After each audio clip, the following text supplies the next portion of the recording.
గతంలో రేవంత్ రెడ్డి గారు R tax విషయంలో నేను బయటపెట్టాను.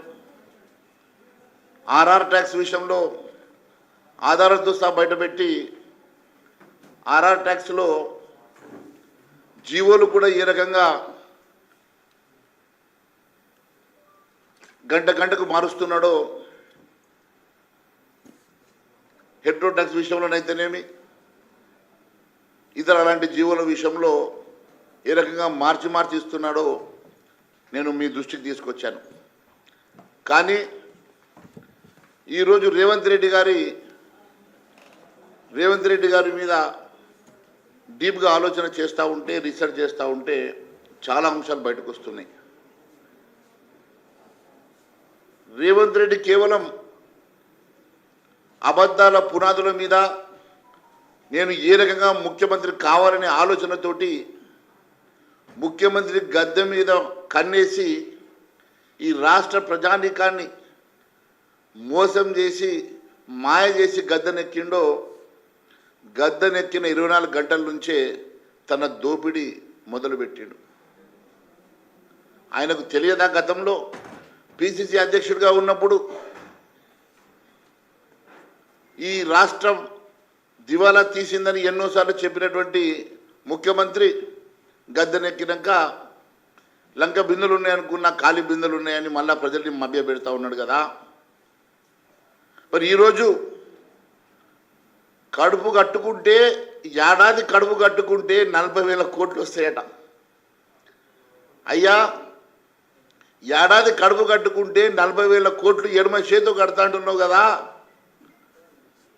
ఏ కడుపు కట్టుకుంటే నీ అవినీతి ఆదాయాన్ని 40,000 కోట్లను నువ్వు రైతు బంధుకు ఇతర వాటికో కడతావో ప్రజలకు చెప్పాల్సిన అవసరం ఉన్నది. మాకు తెలిసిన రెవెన్యూస్ మీరు మొన్న బడ్జెట్ ప్రవేశపెట్టినప్పుడు కానీ, ఓటాన్ అకౌంట్ రోజు కానీ ఈ రాష్ట్రానికి వచ్చే బడ్జెట్లో క్లారిటీ ఉన్నది. ఈ రాష్ట్రంలో ప్రతి నెల 10 నుంచి 12,000 కోట్లు డైరెక్ట్ ట్యాక్సెస్ వస్తూ ఉన్నాయి. మీ కలెక్షన్ మీ తిజోరులా పడుతున్నాయి. అంటే 12,000 కోట్ల రూపాయలు నెలకు పడ్డా దాదాపు 1,44,000 కోట్ల రూపాయలు డైరెక్ట్ రెవెన్యూ ట్యాక్స్ మీకు వస్తున్నట్టుగా మీరు చెప్తున్నారు. ఆధారాలు కూడా చెప్తా ఉన్నాయి. 10 నుంచి 12,000 కోట్ల రూపాయలు. కానీ 40,000 కోట్లు ఏడుకెళ్ళి వచ్చాయి. నువ్వు కడుపు కట్టుకుంటే, దోపిడీ ఆపితే సంవత్సరానికి 40,000 కోట్ల రూపాయలు సంపాదన ఉంటుంది. నేను ఎడమ చేతితో కడతా అంటే ఏదన్నా సంబంధం ఉండి మాట్లాడుతున్నారా? అంటే ఈ రాష్ట్రంలో ఎట్లా దోచుకోవాలనో, ఈ రాష్ట్రంలో ఎక్కడెక్కడ చేయబెట్టి నేను అవినీతికి పాల్పడితే 40,000 కోట్ల రూపాయలు వస్తాయో దాని మీద పూర్తి రీసెర్చ్ చేసి అవగాహన చేసుకొని ఈ రాష్ట్రంలో ముఖ్యమంత్రి పీఠం ఎక్కి సంవత్సరానికి 40,000 కోట్ల రూపాయలు సంపాదన దిశగా మీరు నడుస్తున్నట్టు స్పష్టమవుతున్నది కదా.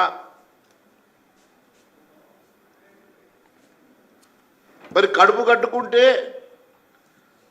మీరు దానికి సమాధానం చెప్పాలా. కడుపు కట్టుకుంటే అది ఈ అవినీతి సొమ్ము ఏ రకంగా ప్రభుత్వ ఆదాయం ఏదో కూడా చెప్పాల్సిన అవసరం ఉన్నది.